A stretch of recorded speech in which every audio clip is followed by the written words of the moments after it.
And we are live. Welcome to another rambling episode of the Filler Show, something like that. No, oh dear, that's gotta be a bit noisy, so I won't go in there quite yet. But yeah, I don't really have planned for what I was gonna say today, because I was hoping to be able to smash out a pretty important video I've gotta get. I've managed to script it all. I was spending a good amount of time yesterday just scripting everything I wanted to say. Needless to say, I got a little bit carried away and the amount I ended up writing was just exorbitant, so I didn't really get time to actually voice over everything and like get that recorded for today.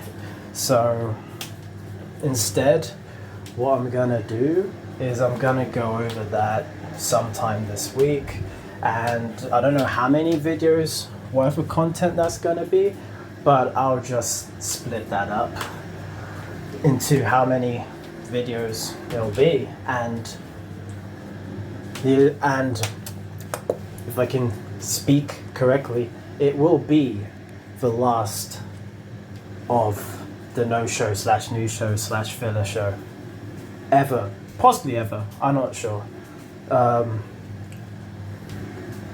The content of in the video, we'll go over it in great depth, but just as a little footnote, cliff note, preview, whatever, keynote, that's the one. Yeah, it will be the last one ever, because I'm moving on to my software engineering based content. And interestingly enough, I'm not sure I'm supposed to be showing this with you, but this was a proficiency profile that was given to me after I took a test. This is a test for a senior Android developer for HSBC position. The pay is all right, I can say. It's all right. It's not as high as other places are paying out, but I think it just about scratches maybe six figures. I'm not sure. If it does, it'll literally be like 1% over, like not much to spare. I don't really care about the money anyway. The only reason why I highlight the money involved is that you can see that this is a pretty big boy position, because getting six figures in the UK is kind of tough to come by.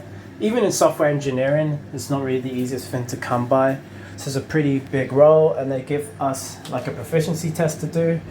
I'd done that like pretty much the last thing before going to bed, like tired out of my mind. I didn't really give a shit, because I hate tests, and especially hate like proficiency tests, because I think they're bullshit.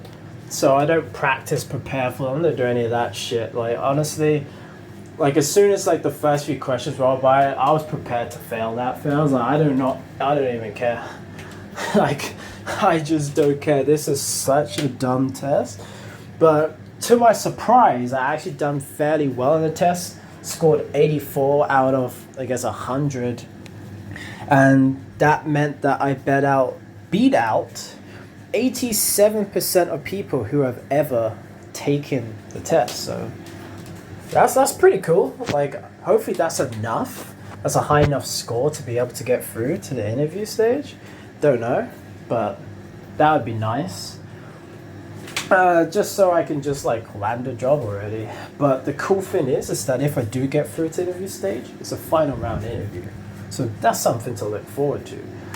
And I'm pretty good at these final round interviews, to be fair. I only lost out on the last role I applied for, because I was applying for a permanent position, and at least according to my CV, I've only done contract. So they didn't think I had enough experience in the permanent world and dealing with stakeholders and stuff like that. But they thought my technical skills are more than enough, which is pretty cool. But yeah, I'm hoping that this time round it'll be an easier job done. Since it's a bank, HSBC, I have a feeling that they're gonna be pretty interested in me since I've got experience working in a bank. So yeah, hopefully this works out, and if it does work out, then the awesome source is that I know that I'm always going to be a shoo-in for these bank and financial roles because of my background. So I just know in the future to just apply to pretty much any bank financial thing I get my hands on, because it seems like they don't give a shit about how good you are if you haven't got experience in the financial. So the fact I've got a bit of experience in financial means that I've beaten the catch-22, which is nice. Oh shit. No, my chicken! Oh shit, that's burning too. Everything's burning. Okay, that's not as burning as I thought it is. Oh, we just got my chicken shit very quickly. But yeah, no, I mean, I really don't have anything planned to say in this video. Like, I'll show off my test, show off my score, just a brief update. Just because the next video is gonna have everything in it, like literally everything. So yeah, I don't know. I just wanted to hash something out quickly before I ate and watch some anime, as I usually do in the evenings nowadays. I just eat, watch some anime, get an early night because I go to bed at 10 now. Wake up 6, then start my day. Cool shit.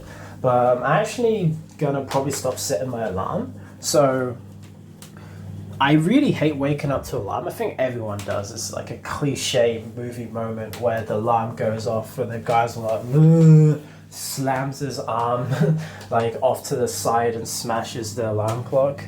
But in reality, it's like if I wake up naturally at say 6:30, I feel way better than if an alarm wakes me up at 6. I mean, even if I wake up naturally at 5:30, I still generally feel better than if I woke up by an alarm at 6. It's because the alarm just interrupts your sleep.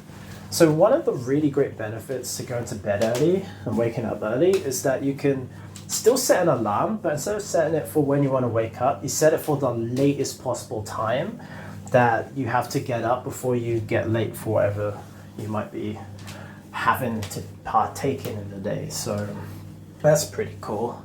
Like if you get up at 6 or plan to get up at 6, you probably don't need to prepare to do anything until 8. So you've got a whole 2-hour buffer, which you should, in pretty much every case, naturally wake up then. And you should just kind of sleep a natural amount. Like if your body is telling you it needs longer, then you should sleep longer. But yeah, try to always go to bed at the same time. It can be a bit tricky if you don't feel tired. If that's the case, you don't feel tired early enough, then one or two things: you're not either doing enough exercise, you're not expending enough energy, or you're eating too much food. One of the two, possibly. So, you know, it's a good time to diet or something. Because if you diet, you'll feel tired as shit. So that's going to be easy to go to bed. Anyway, I've rambled on enough. Keeping this video to about 8 minutes. Just over. And yeah, stay tuned for the next one. Till then.